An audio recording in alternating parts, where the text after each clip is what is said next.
Iran যেন কিছুতেই পারমাণবিক ক্ষমতা অর্জন না করতে পারে, সেজন্যই তাদের ওপর পরিকল্পিত হামলা করে বসে ট্রাম্প নেতানিয়াহু।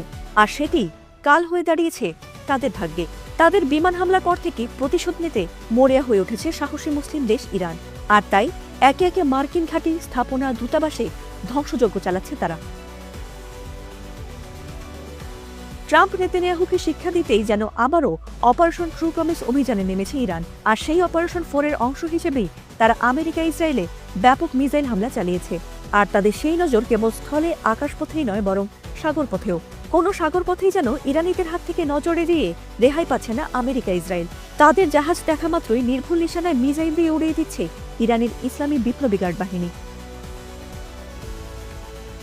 শুধু তাই নয়, একের পর এক মার্কিন সেনা নিখোঁজ হচ্ছে সাগরপথে ইরানের সঙ্গে চ্যালেঞ্জ নিতে গিয়ে। আর সেই ধারাবাহিকতায় এবার ভারত মহাসাগরে আমেরিকার যুদ্ধজাহাজ নজরে আসা মাত্রই সফলভাবে মিসাইল হামলা চালিয়েছে ইরান। আর সেই হামলায় আগুন ধরে যায় দুটি জাহাজেই। এ নিয়ে ইরানের ইসলামী রেভলিউশনারি গার্ড কর্পস আইআরজিসি দাবি করেছে, তারা ভারত মহাসাগরে মার্কিন যুদ্ধজাহাজ লক্ষ্য করে সফল ক্ষেপণাস্ত্র হামলা চালিয়েছে। সেখানে গাদর 380 এবং তালাইয়া ক্ষেপণাস্ত্র ব্যবহার করে এই হামলা চালানো হয়েছে বলে এক বিবৃতিতে জানিয়েছে ইসলামী বিপ্লবী গার্ড বাহিনী। গাদর হল মাঝারি পাল্লার ব্যালিস্টিক ক্ষেপণাস্ত্র, যার পাল্লা 2000 কিলোমিটার পর্যন্ত।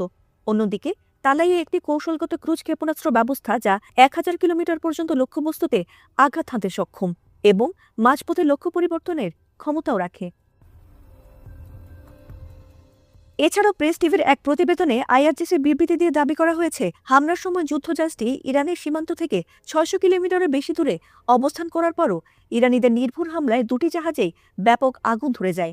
আইআরজিসি তাদের এই সফল মিসাইল হামলাকে ট্রু প্রমিস 4 এর একটি অভিযানের অংশ বলে জানিয়েছে। যদিও যুক্তরাষ্ট্র বা ইসরায়েলের পক্ষ থেকে এখনও পর্যন্ত এই দাবির কোনো প্রতিক্রিয়া পাওয়া যায়নি।